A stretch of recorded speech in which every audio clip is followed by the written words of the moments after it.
Assalamualaikum warahmatullahi wabarakatuh. Jumpa lagi dengan channel Nafas Pembaharuan. Para sahabat sekalian, makin seru, makin panas, makin bikin penasaran. Proses hukum Roy Suryo dan Dr. Tifa makin penuh drama. Rismond menohok duo sejoli roti busuk itu dengan satu pesan keras. Bertobatlah, akui salah, jangan menipu rakyat.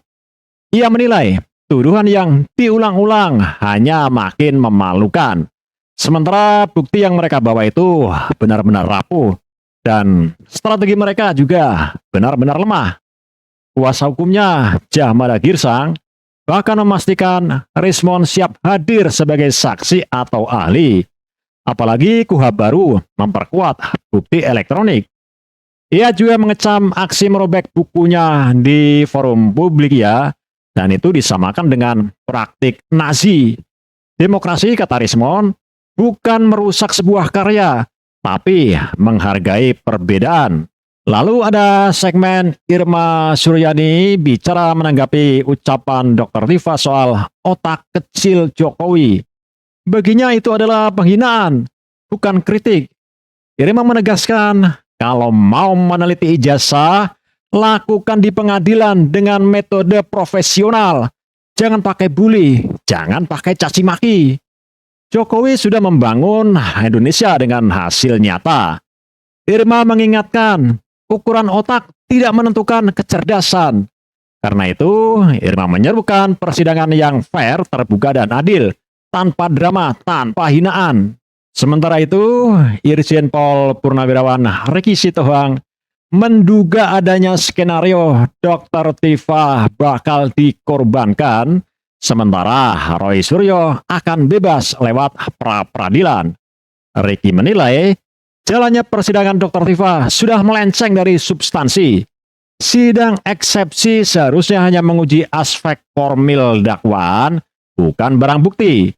Namun yang terjadi justru keributan dan drama, membuat publik akhirnya lupa inti perkara.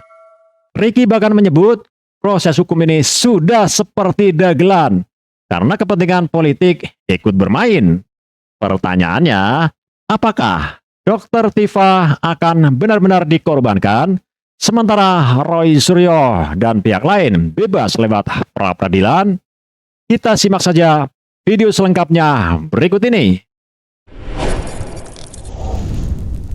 Mereka nggak punya pondasi karena semakin mereka bersuara nanti mengulang-ulangi itu akan semakin mempermalukan mereka di sidang, Bang. Makanya saya bilang lebih baik sekarang udahlah bertobat aja lah.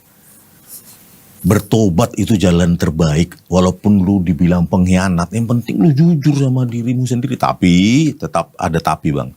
Tapi kalau sudah ada niat-niat politik itu lain lagi, deal-deal politik itu lain lagi, ya kan? Apalagi Roy Suryo nggak punya kemampuan menjelaskan Ella saja ya, mohon maaf ya, Bang. Mahasiswa saya aja menang itu error level analisis itu, bukan begitu penjelasan ilmiahnya, gitu loh.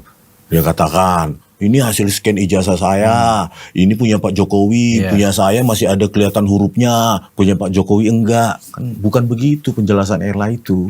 Nah, kaitannya dengan saya musuh Roy Suryo dan Tifa enggak juga sih, Bang. Saya sampai saat ini juga masih menghimbau mereka untuk bertobat kok. Jangan tipu masyarakat.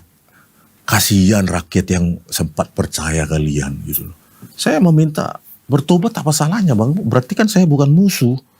Saya ingin mereka bertobat jujur bahwa itu salah. Apa sih? Ya kan? Memang salah. Gitu. Yeah. Makanya mereka nggak berani masuk ke sidang pembuktian, Bang. Karena di situ karena ini. Iya, Bang. Jadi ya kalau dibilang musuh kan, kalau saya musuh senang mereka dipenjara kalau bisa 10-20 tahun. Saya sih nggak pingin mereka dipenjara 10-20 tahun asalkan mereka bertobat. Sadar. Kan gentleman, orang yang paling berani kan orang yang mengakui kesalahannya, Bang. Yeah. Itulah kualitas paling penting kalau menurut saya. Kenapa mereka nggak mengakui aja, minta maaf? Udah, gitu loh. Oke, ada informasi Bang Rismond nanti akan dihadirkan sebagai saksi, benar itu? Iya, saya sudah konfirmasi dan harus iya lah, Bang. Kalau ini gimana? Harus iya dong, Bang. Enggak, ini domain saya kayak jawab ini. harapan kita dia sebagai saksi. Beliau perlu ditingkatkan menjadi ahli.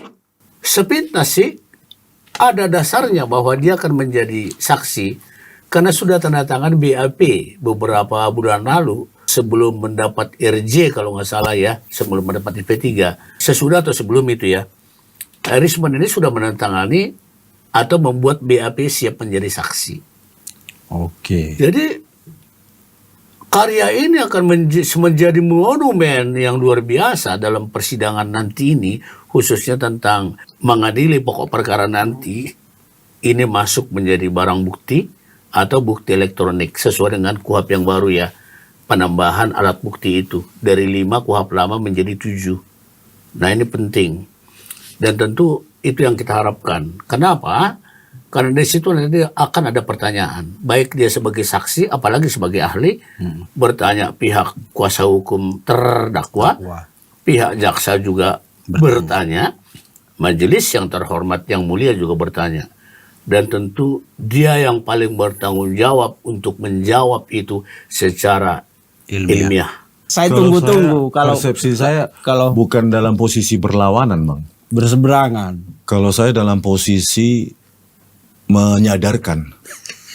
Itu bahasanya lebih halus begitu. Iya, Bahasa menyadarkan. pendeta. Bukan bahasa pendeta, Bang. Di sidang itu kan kuasa, kuasa hukumnya sini tua. negosiasi. Loh, Nggak ada. apalagi kalau memang Di keras pengadilan. kepala, ya sudah, saya kan pertama menjelaskan segala macam aspek-aspek teknis yang membuat saya membuat kesimpulan berbeda. Dan itu saya pertanggungjawabkan nanti 1000 eksemplar pertama diterbitkan. Satu, yang kedua, ya saya akan memberikan himbauan bahwa kalau mereka yang merasa dirinya peneliti, ya harus open minded. Bukan jutek gitu loh, Bang. Bukan harus harus Barikade. wah nggak mungkin ada lagi kesimpulan Resisten lain banget selain ya kan? kesimpulan saya gitu kan. Iya. Wah itu nggak ada hak demokrasi dalam penelitian. Makanya ketika mereka cibir ya, bahkan di sejumlah kanal mereka, termasuk kanal Refli Harun itu ya kan, dicetak itu di apa itu sampulnya, dicetak terus dirobek gitu, terus bahkan di forum Purnawirawan TNI itu di Bandung dirobek gitu, terus mereka tertawa gitu. Mereka katanya pejuang demokrasi, tetapi literasi aja Apa yang nggak mereka bisa tertawa? dihargai. Ketidaktahuan atau ketidakpahaman? Bayangkan Bang, kalau nanti jumpa buku ini kata Rosuryo kan, robek gitu loh.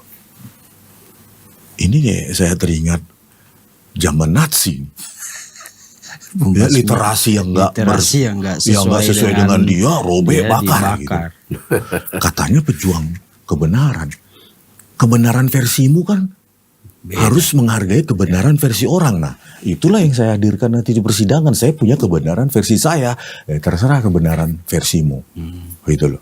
Tapi ya tolonglah hargai orang. Setidaknya jangan mendemonstrasikan merobek sampul buku orang. Itu bagi saya itu sangat-sangat merendahkan Tindakan literasi, infantil. Bang. Iya. Hari ini saya mau spill apa yang disampaikan Dr. Tifa terkait dengan pernyataannya yang mengatakan bahwa otak Jokowi kecil dan dia mau mengketapelin, ya diketapelin otaknya supaya otaknya jauh lebih baik. Betapa kecilnya otak Joko Widodo. Karena itu yang dia pikirkan cuma uang, kekuasaan. Karena otaknya kecil. Maka karena itu kita susun rencana supaya otaknya yang kecil itu yang kita ketapelin terus-terusan. Menurut saya, penghinaan ini tidak ada kaitannya dengan apa yang dia lakukan dalam meneliti ijazah Jokowi. Harusnya kalau Dr. Tifa ingin meneliti ijazah Jokowi itu asli atau palsu, silahkan diteliti sesuai dengan aspek-aspek yang memang ya berkaitan dengan hasil penelitiannya. Bukan malah membuli, bukan malah mencaci maki dan menghina. Kalau kita ingin mengatakan bahwa otak Jokowi kecil, Jokowi membangun Indonesia dengan luar biasa. Dan itu dinikmati oleh seluruh masyarakat Indonesia. Apa yang Anda lakukan? yang Anda lakukan kan hanya meneliti ijazah Pak Jokowi, asli atau palsu. Silakan dilakukan ke pengadilan. Silakan Anda melawan di pengadilan. Silakan Anda memperjuangkan itu di pengadilan. Kita akan lihat. Saya pribadi tidak alergi. Ketika misalnya kalian ingin mempertanyakan itu, silakan lakukan secara profesional. Tetapi saya dalam hal ini, ya mohon maaf, pernyataan Anda tentang otak kecil Pak Jokowi itu adalah sebuah penghinaan. Dan Anda sendiri harus berkaca, apakah otak Anda besar? Apakah otak Anda kecil? Apakah ketika otak seseorang itu kecil kemudian dia bodoh? Apakah ketika otak seseorang itu besar dia pintar? Ada otaknya besar, ya, tapi dia tidak pintar. Karena apa? Ternyata otaknya bengkak. Dan ketika ada otaknya yang kecil, ternyata otaknya sehat. Dan itu bisa dilihat dari aspek-aspek medis. Nah, itu yang seharusnya dilakukan oleh Anda. Gitu ya, bukan meneliti ijazah. Sebetulnya kan Anda dokter. Bukan seorang peneliti ijazah. Tetapi bagi saya ketika itu Anda lakukan, ya silahkan. Anda punya hak. Tapi ketika Anda mulai ya melakukan penelitian itu dengan bully-bulian dan caci-cacian, bully-bulian dan menurut saya hinaan-hinaan, menurut saya itu tidak sesuai, ya, tidak sesuai. Lakukan penelitian secara profesional, ya, dengan metode-metode keahlian yang Anda miliki, dengan keahlian metode-metode yang memang kalian miliki untuk meneliti sebuah ijazah yang kata Anda pertama bahwa Anda tidak pernah mengatakan bahwa ijazah Jokowi itu 90% palsu, tetapi di kesempatan lain Anda menyatakan bahwa 99% Anda yakin itu palsu. Mana yang harus dipercayai oleh masyarakat? Pernyataan Anda pertama atau pernyataan Anda yang kedua? Banyak sekali pernyataan-pernyataan yang tumpang tindih. Oleh karena itu, menurut saya, hari ini lakukan persidangan secara fair, terbuka dan adil. Tidak masalah, ya. Itu yang harus dilakukan. Tetapi stop bully-bulian, stop hina-hinaan, stop caci maki. Tidak penting, tidak perlu karena tidak ada relevansinya dengan penelitian yang Anda lakukan. Saya kira itu yang harus dikedepankan untuk bisa ya melihat apakah niat Anda itu betul-betul untuk meneliti ijazah atau hanya sekedar mencari panggung publik. Salam keindonesiaan. Itu kan udah sidang nih, udah proses pembacaan dakwaan juga kan gitu, tinggal eksepsi daripada pihak tim pengacaranya. Iya, iya. Jadi mereka kemarin itu keberatan karena tidak diberikan Barang bukti. berkas perkara dan barang bukti dan lain-lain. Jaksa udah bilang BAP udah saya kasih kamu, gitu. Apalagi itu aja kan gitu. Barang bukti kan nanti dibuktikan. Iya dong, diajang pembuktian dong. Tanggapan abang seperti apa? Lah saya geli ketawa. Oke. Lah kita ini Bung Pitra sudah kenyang beracara Iya. kita. Udah kenyang keluar masuk Kan pengadilan. nanti acaranya kan gitu. Kalau ada pisau dikasih pisau Nah gede. itu. Yang Ada sialnya, bom? Oh. yang sialnya barang bukti dan berkas barang bukti itu. Lah ini kan bisa aja nanti dihilangkannya, ditambahnya atau diinikannya. Tahu nggak arena persidangan Ngerti gitu? nggak sih mereka Itu hukum yang acaranya perlu saya gitu? tanya. Aku Karena nanya, kan nanti pembuktian ada. Pada waktu keterangan saksi. betul. Nanti di situ dibuktikan. Pada saat nanti dia kasih tanggapan nih. Dalam eksepsinya kan. Ya kalau seandainya keputusan setelah daripada hakim mengatakan kita masuk kepada materi pokok perkara, nanti kan ada nih keterangan saksi, ahli, pembuktian, Terdakwa. barang-barang bukti. Silakan adu kepiawaian tentang barang bukti yang ditunjukkan. Nanti diperlihatkan. Perlihatkan bersesuaian nggak dengan apa yang disampaikan nih. Dan apabila memang dari pengacara terdakwa minta diperlihatkan, diperlihatkan. Perlihatkan, Tolong tapi di perlihatkan. ajang pembuktian. Pembuktian ya. Bukan kau minta-minta. Iya. Kalau seandainya saya nggak diberikan, kami tidak mau beracara dan kami nunggu. Lo yang Kalau- hakim nih siapa? Aneh juga ya. Lo gila kan? Eh, Yang hakim nih siapa nih sekarang nih? Kok dia kayak hakim gitu ya? Makanya hakim terakhir bilang kan saya kasih kesempatan 1 minggu. Nah, saya mohonkan dengan sangat Ibu Ketua Hakim tegas. Jangan mau didominasi. Ini kan mendominasi namanya. Ya namanya di bawah daripada persidangan tuh cuma hakim yang punya kuasa. Dan audiens yang membuat gaduh segera ditertibkan. Kan kemarin kan gaduh tuh, ribut. Terus nggak ditertibkan. Nah, datang kan, saya minta audiens semua. Nah, mulai nih kelihatan hakim nih kan, kuasa, memang dia punya kuasa. Udah mulai tegas dia. Nah, mulai tegas dia. Walaupun perempuan biasanya lebih tegas dari laki-laki. Ganas itu. Abang tahu lah setir kiri nih. Nah itu, kau saya kasih sekali 2 kali, ngebacok terus kalau katanya gitu kan. Besok. Kau denger kan perintah saya sekarang katanya. Besok kau bacot lagi, saya usir dari ruangan sidang. Kan Iya. gitu. Kayak kasusnya si botak itu. Nah itulah. Nah itu, karena mendominasi sidang. Oh iya Kalau benar. ya hakim ini siapa? Kan gitu kan. Iya. Dia nggak sadar dengan membuat gaduhnya persidangan tuh, itu akan menambah kerugian bagi si terdakwa. Bisa saja hakim sampai karena kamu membuat gaduhnya sidang pengadilan, hukuman pokok ditambah sepertiganya. Bisa. Karena tidak mau mengamankan situasionalnya. Jadi kesimpulannya, Bung Pitra itulah tadi. Kok bisa-bisanya ya? Jangan-jangan belum pernah sidang kali itu, nggak tahu saya tuh. Iya, itu tadi. Makanya saya bilang, saya juga aneh juga kok barang bukti diminta, kan gitu. Kalau begitu nanti kalau ada barang buktinya granat, dikelar itu kan meledak pula. Oh, gimana nih Bu gitu. Disuruh dia, oh ini pembunuhan katanya kan, repot juga gitu. Atau dihilangkan sama dia kan? Kan bisa ini barang bukti, ini daftar barang bukti. Oh ini yang bersesuai nih. Oh, ada dia. Oh dihilangkan dulu kan?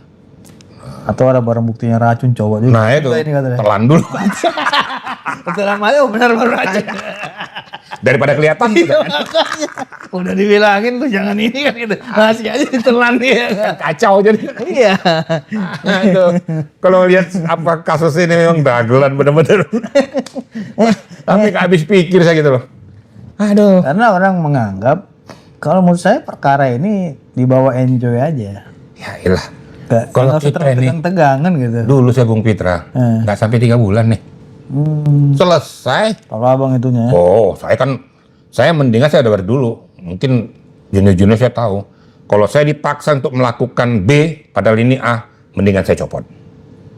Tapi kan persoalannya bang kan bolak-balik terus dibuat oleh jaksa peneliti. Ya itulah. Kenapa ya? Nah itu tadi sebenarnya perkara itu 3 bulan itu udah selesai. Ya ampun. Diduga pelaku jelas. Barang bukti jelas. Tapi kalau Bukti sampai, voice jelas. sampai bolak-balik 15 Nah ya kali, itu. Apanya lagi yang mau dicari? terus udah dilengkapi ada lagi yang lain. Kenapa nggak sekaligus aja dikasih tahu? Pemeriksaan daripada temennya sudah. UGM sudah. Apa lagi? Ini sampai setahun berlarut-larut, ada apa di balik ini semua? Ya itulah saya katakan. Ini tidak akan selesai kalau seandainya pemegang direktif tidak memberikan solusi. Kasus ijazah Bapak Jokowi ini memang sangat seksi, sehingga semua orang membicarakannya. Tetapi rata-rata yang membicarakan perihal ijazah Pak Jokowi adalah menyesatkan pikiran rakyat. Mereka orang-orang pintar, mengaku pintar, mencuci otak rakyat. Nah inilah yang membuat kasus ijazah ini menjadi gaduh. Siapa saja yang membuat gaduh? Ya kubu pemburu ijazah. Sebenarnya kalau kita mau mencermati tentang kegaduhan kasus ijazah ini, kalau kita mau runut-runut dari awal, tentu kita semua yang normal-normal ini akan mengatakan bahwa biang kerok dari kegaduhan kasus ini, ya kubu geng Panci itu. Mereka biang kerok. Siapa yang menyulut pertama kali kasus ini sehingga menjadi ramai? Bambang Tri, yang sekarang jadi gila itu. Gila, miskin, karena termakan mubahalah. Bambang Tri ini awalnya menyulut kasus ini dengan sebuah buku yang isinya kebohongan semua itu. Ya, makanya dia kena mubahalah itu, kena dosa mubahalah. Sekarang hidupnya sengsara amburadul, ya nggak bisa makan, ditinggalin istrinya, nggak punya rumah, gembel, nyakitan, nggak ada yang peduli. Api yang sudah berkobar itu ditangkap oleh siapa? Egy Sujana, FPI, HTI yang sakit hati terhadap Pak Jokowi. Dibesar-besarkan apinya, disiram lagi pakai bensin, dibesar-besarkan. Kemudian siapa lagi yang menangkap ini? Setelah besar kobaran apinya, muncul si spiritualitil, muncul si Rismon Sianipar, muncul si Maling Panci, itu, ya muncul orang 3 itu. Makanya kita sebut dulu itu 3 sekawan pemburu ijazah palsu. Yang mereka buru ijazah palsu. Padahal ijazah Pak Jokowi asli. Artinya apa? Mereka memburu pepesan kosong. Lawang ijazah Pak Jokowi asli kok. Yang palsu yang mereka buru, kan lucu. Nah ini kalau mereka menggunakan ini, otaknya dipakai, tentu mereka itu akan berpikir ulang untuk memperbesar api fitnah ini. Yang pertama kali disulut oleh Bambang Tri. Setelah apinya berkobar kencang, menjilat Pak Jokowi akhirnya melaporkan mereka. Karena apinya sudah berkobar kemana-mana. Rakyat yang awam, yang bodoh, rakyat pembenci Pak Jokowi, sudah hangus terbakar, otaknya menjadi penuh kebencian, semakin membenci Pak Jokowi karena disulut oleh api itu. Jadi Pak Jokowi merasa ini harus dilaporkan ke polisi untuk membersihkan nama baik beliau yang sudah dibakar sejak 2022 itu terus. Sebenarnya kasus ini di awal tuduhan ini muncul kan dari obor rakyat 2014. Tapi kan tidak sekencang di tahun-tahun 2025 kan. Kencangnya kasus ini berhembus di tahun 2022. Sampai saat ini semakin memanas. Akhirnya Pak Jokowi melaporkan mereka karena sudah terjilat api itu. Apinya semakin besar, disiram bensin terus sama mereka tiap hari. Si spirituality nyiramin bensin terus bilang 1 triliun % palsu. Rismon juga nyiramin bensin. Roy Panci, Egy Sujana, dan pasukannya itu. Termasuk si Kurnia itu kan pasukannya Egy Sujana itu. Dari TPUA, Fadilah. Nyiramin bensin terus sampai besar, berkobar. Dan mengganggu Indonesia. Jadi gaduh. Ya, tetapi kan Presiden kita Prabowo Subianto kayak cuek aja gitu. Karena mungkin beliau pikir, cuma ijazah aja sih, gak penting. Padahal ini cukup membuat gaduh. Ketika kubu pemburu ijazah ini diperkarakan ke polisi, lalu mereka menjadi tersangka. Sementara upaya mereka untuk melaporkan Pak Jokowi dengan tuduhan mereka, katanya Pak Jokowi memalsukan ijazah, ditolak di semua pengadilan, di semua kepolisian ditolak karena mereka tidak punya bukti apapun bahwa Pak Jokowi memalsukan ijazah. Ini kan sudah clear teman-teman. Sudah clear bahwa Bapak Jokowi tidak terbukti memalsukan ijazah. Diperkuat oleh pernyataan dari lembaga UGM bahwa ijazah Pak Jokowi asli. Dan mereka berkeyakinan bahwa ijazah Pak Jokowi palsu. Berdasarkan data yang diupload oleh Dian Sandi. Faktanya gimana? Apakah ijazah yang diupload oleh Dian Sandi dengan ijazah yang ada di Pak Jokowi sama? Ya sama, goblok. Ya, goblok semua memang orang-orang itu. Dianggapnya bahwa ijazah yang diupload Dian Sandi punyanya Dian Sandi. Tolol semuanya itu. Ya, ketika mereka sudah menjadi pesakitan di pengadilan, sudah menjadi tersangka dan sekarang salah satunya sudah menjadi terdakwa, sementara yang lainnya masih ngumpet mereka. Mereka jadikan si tipu spirituality itu bemper dulu tuh di depan, suruh maju dulu deh. Spirituality maju lo sono, di sidang lo, mampus lo kata mereka. Spirituality akhirnya terpaksa maju ke persidangan, sok berani. Seolah-olah saya dipanggil ke persidangan, saya berani datang. Pak Jokowi kok nggak berani? Pak Jokowi jadi dipanggil, yang dipanggil kamu, ya kamu harus datang. Kalau kamu nggak datang, diseret kamu. Mau kamu diseret. Jadi jangan sok berani. Ya kamu wajib datang gimana sih? Kalau kamu nggak datang, berarti kamu itu melawan hukum. Ya jangan dibolak-balik, jangan bilang Pak Jokowi nggak berani datang. Orang nggak dipanggil Pak Jokowi kok. Belum waktunya Pak Jokowi dipanggil kok maksa-maksa Pak Jokowi sudah datang. Emang monyet-monyetnya si tipu spirituality itu yang ada di persidangan. Mana saya kan hadir persidangan. Monyet-monyet mereka itu ngomong, Jokowi nggak berani hadir, Jokowi nggak berani hadir. Untung aja saya nggak dengar mereka ngomong itu. Saya baru tahu si monyet-monyetnya ini ngomong Jokowi nggak berani datang, Jokowi nggak berani datang pengecut-pengecut. Saya tahunya dari TikTok. Ini adalah yang PSI, pendukung dari Jokowi. Dia hadir, berani hadir dia. Junjungannya nggak berani hadir. Usir. Karena kemarin itu saya hadir langsung masuk ke persidangan, jadi nggak dengar ribut-ribut di luar persidangan itu. Mereka teriak-teriak, kalau saya dengar mereka teriak-teriak begitu, Jokowi nggak berani datang. Ya saya sumpel mulutnya itu, kayak kos kaki saya. Ya lucu mereka itu orang-orang bodoh dijadikan pasukan. Pak Jokowi belum saatnya dipanggil. Pengadilan tidak memanggil Pak Jokowi. Ngapain Pak Jokowi ujuk-ujuk datang? Goblok kalian itu. Ya ngerti hukum nggak sih? Ngerti prosedural pengadilan nggak kalian? Kalau nggak ngerti, udah bacotnya diam aja. Ya. Apa pembelaan-pembelaan mereka terhadap semua fitnah yang telah mereka sebarkan selama setahun lebih ini? Kita dengarkan mulai dari si spirituality ini ya. Supaya teman-teman juga paham, ini spirituality ini sebenarnya waras atau enggak ini? Saya bersama Mas Dr. Roy Suryo itu kami sama-sama mencanangkan bagaimana kita berdua ini membantu negara untuk menyelesaikan kasus kontroversi ijazah Joko Widodo. Mereka alasannya sekarang menyelesaikan kasus kontroversi katanya ijazah Joko Widodo. Sebenarnya bukan itu. Mereka itu menangkap api yang disulut oleh Bambang Tri yang sudah disiram-siram air sama Egy Sujana. Muncul mereka ikut nyiram-nyiram. Ditangkap apinya, disiram-siram. Akhirnya apinya membesar, terkena diri mereka sendiri, kebakar. Ketika mereka kebakar, sudah dijadikan tersangka, kemudian sekarang jadi terdakwa, alasannya membantu negara. Menyelesaikan kasus kontroversi. Tai kamu spirituality. Gak usah kamu beralasan. Dulu kamu ngomong apa? Jejak digital masih banyak. Kamu ngomong apa dulu? Ya. Sampai kamu nangis-nangis itu ya. Di acara Inews-nya. Saya jadi ibu rumah tangga. Kok tega Pak Jokowi menjadikan saya tersangka? Apalagi ditunjukin borgol sama si Pitra itu. Nangis-nangis dia. Sekarang sok tegar bilang, kami membantu negara menyelesaikan kontroversi. Bukan kontroversi, bacot. Ya, nggak ada kontroversi. Yang ada kalian mencari-cari kesalahan. Mencari-cari cara untuk menjatuhkan Pak Jokowi. Ya, nggak usah lah kalian menutup-nutupi kebusukan niat kalian itu. Mensreanya jelas kok, kamu ingin menjatuhkan Pak Jokowi. ijazah Pak Joko Widodo ada di sini, tunjukkan kepada saya, dan laporan-laporan polisi yang 5 itu tunjukkan saya supaya saya ngerti siapa yang menuduh saya dengan pasal 27A ini siapa sih? Siapa yang menuduh saya dengan pasal 3235 ini siapa sih? Ya kan? Masa saya nggak ini pasal ini berkaitan dengan hidup saya dan keluarga loh. Masa saya nggak boleh lihat? Ya kan? Mampus, kamu gak boleh lihat, ya. Kamu mikir dong, kamu katanya ahli, ya kan? Ahli di atas ahli. Intinya ahli. Ahlinya ahli. Joko Widodo ini buat saya bukan orang, bukan sosok, tapi sebuah sistem. Sebuah sistem. Apa kata si tipu ini? Jokowi ini bukan orang katanya. Jadi tujuan kamu Pak Jokowi itu apa?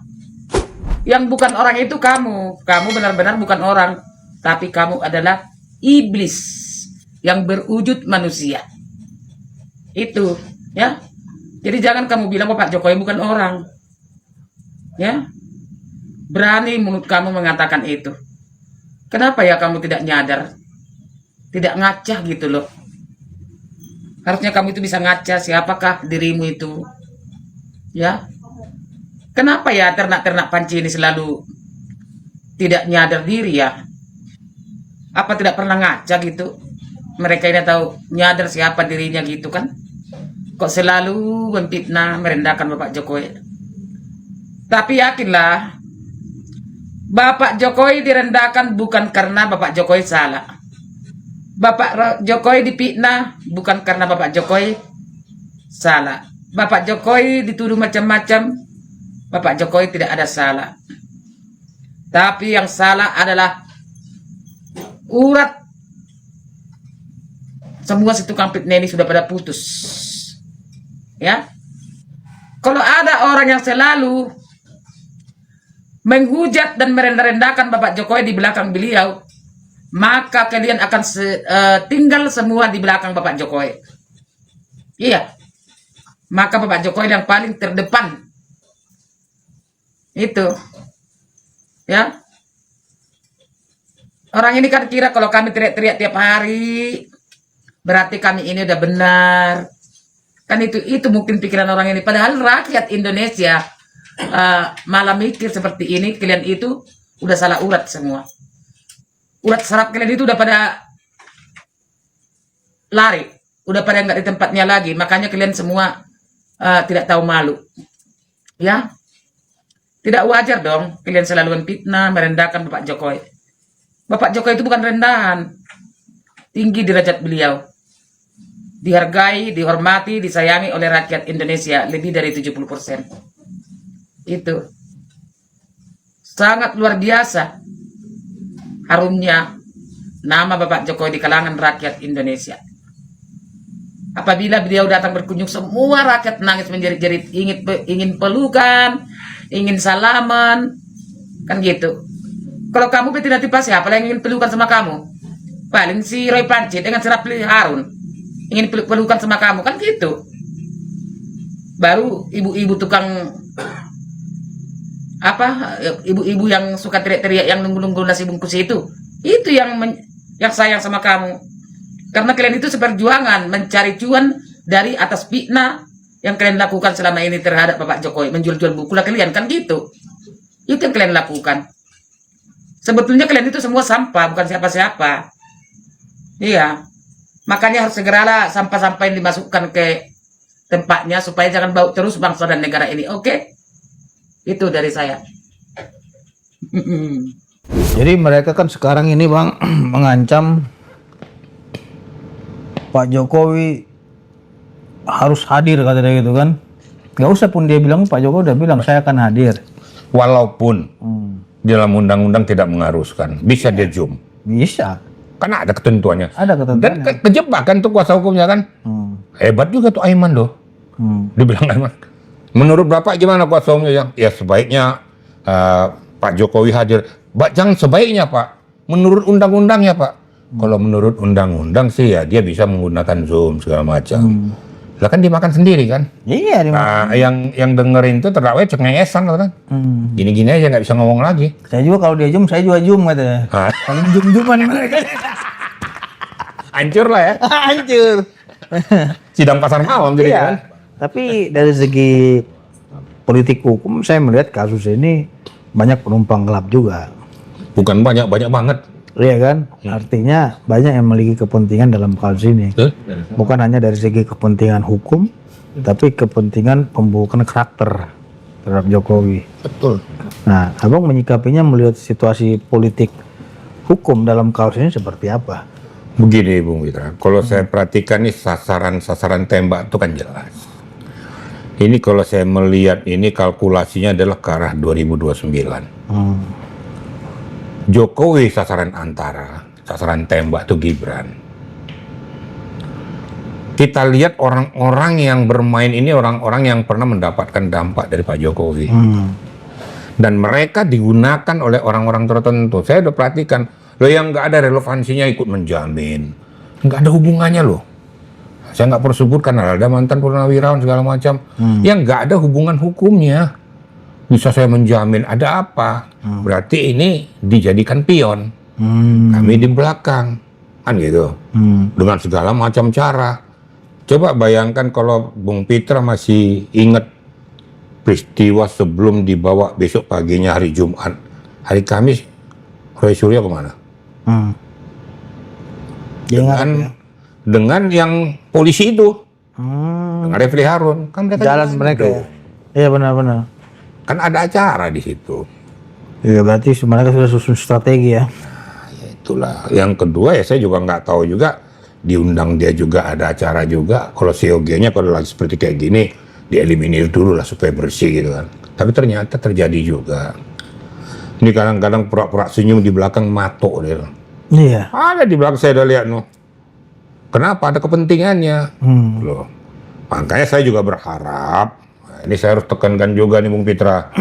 Kalau memang betul-betul mau mendukung program daripada Pak Prabowo, mbok kepanjangan tangannya para pembantu-pembantunya jangan main dua kaki. Iya. Itu luas itu bahasa saya. Benar-benar. Jangan main dua kaki. Fokus saja untuk membuat negara ini bagaimana supaya sejahtera. Bantu program-programnya Pak Pak Prabowo. Nah kalau masalah Pak Jokowi mau apa itu urusan dia. Iya. Kan dia kan tidak mengganggu orang juga. Contoh menjadi pokok masalah waktu dia ke Lampung kan banyak sekali ngomong nih. Lah orang Lampung ngundang begitu membludak. Diputar balikan fakta ini. Persiapan safari politik dan lain sebagainya. Mau apapun itu kan hak prerogatif dan hak daripada seorang Jokowi. Karena dia sipil kan? Iya dia sipil. Dia mau bikin laku apa juga kenapa. Dia kan tidak berbicara tentang apa. Hanya mendatangi, mengunjungi fans-fansnya. Ya terus kenapa banyak yang keberatan? Kenapa banyak keberatan? Terus kebakaran jenggot, semakin diputar balikkan permasalahan ini. Itu saya bilang tadi, ya tolong para pembantu-pembantu ini ya jernih lah. Jangan kepentingan pribadi kelompok mutu, tidak lagi mengutamakan kepentingan negara dan bangsa serta rakyat Indonesia. Ini dalam nih Pak Bung Pitra saya ngomong tuh. Nanti kalau gini-gini terus tidak berjalan sampai sekarang ini, ya negara kita belum ada langkah-langkah kemajuan yang kita lakukan. Kenapa? Terhambat dengan seperti kayak gini. Kan dia selama ini selalu bilang ahli katanya, ya, jagoan, keren, pokoknya pemberani. Sekarang kok maksud saya kenapa saya dituduh pura-pura nggak tahu ya, pura-pura goblok. Tapi emang goblok bener dia sebenarnya ya. Makanya ketahuan kalau dia itu goblok, pura-pura. Kenapa sih saya dituduh dengan pasal ini, pasal itu, pasal ini, pasal itu? Ini kan hidup mati saya, mampus, hidup mati lo ya, mampus lo ntar di penjara ya, rasain lo. Nggak fair dong, gitu kan? Ya nggak apa-apa Bu, gitu. Ya sudah tulis aja terus ngomong-ngomong Pak, saya mau tanya, itu ijazah kemana? Kenapa tidak ditunjukkan kepada kami? Ini status kami udah naik jadi tersangka. Jadi itu sekarang udah di lab 4 itu sudah dalam kondisi sudah dikunci. Kuncinya gimana sih Pak? Jadi udah seperti spesimen itu. Waduh, udah jadi.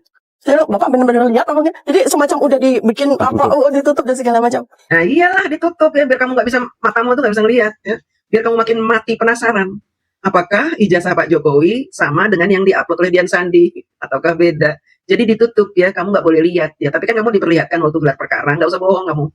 Dikasih lihat kok, disuruh pegang, disuruh ngeraba kok, disuruh pendelengin matanya itu biar nggak picak gitu ya. Disuruh lihat itu ijazahnya Pak Jokowi kok. Masih aja kamu ngeyel. Mana ijazahnya? Sok merasa dia belum pernah melihat ijazah Pak Jokowi. Karena apa? Dia malu mengakui bahwa ketika dia melihat ijazah Pak Jokowi kok sama dengan yang diupload oleh Dian Sandi. Artinya dia memang benar menuduh ijazah Pak Jokowi palsu. Karena sama ijazahnya dengan yang diupload Dian Sandi. Itu teman-teman ya. Jadi jangan mau dikibulin sama perempuan jahanam ini. Karena dia memang dajjal perempuannya dia ini. Kalau memang benar ijazah itu asli ya, datang sendiri, ini dipanggil juga tidak. Lalu yang namanya UGM, ya, kemudian KPUD, ya, itu kan dipanggil, disumpah, itu nggak ada yang berani kan. Jadi ini semuanya sudah menjadi komplotan. Goblok.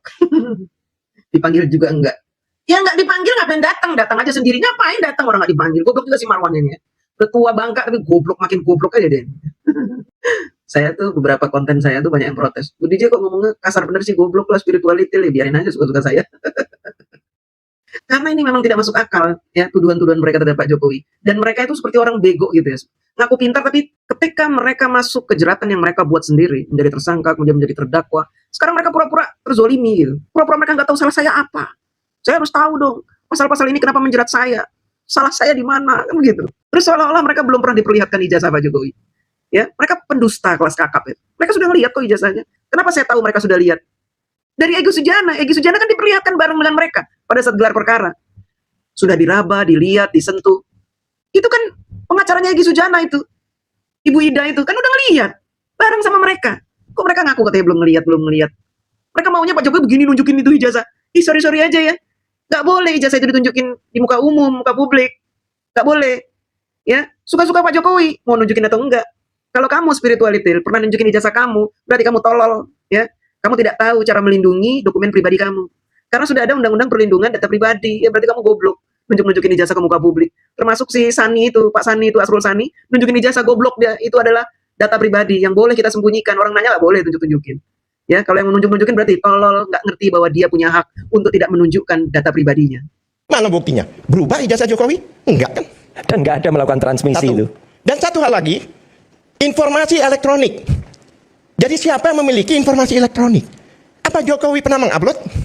Jadi informasi elektronik itu milik siapa? Milik Dian Sandi. Ya itu, gobloknya dia.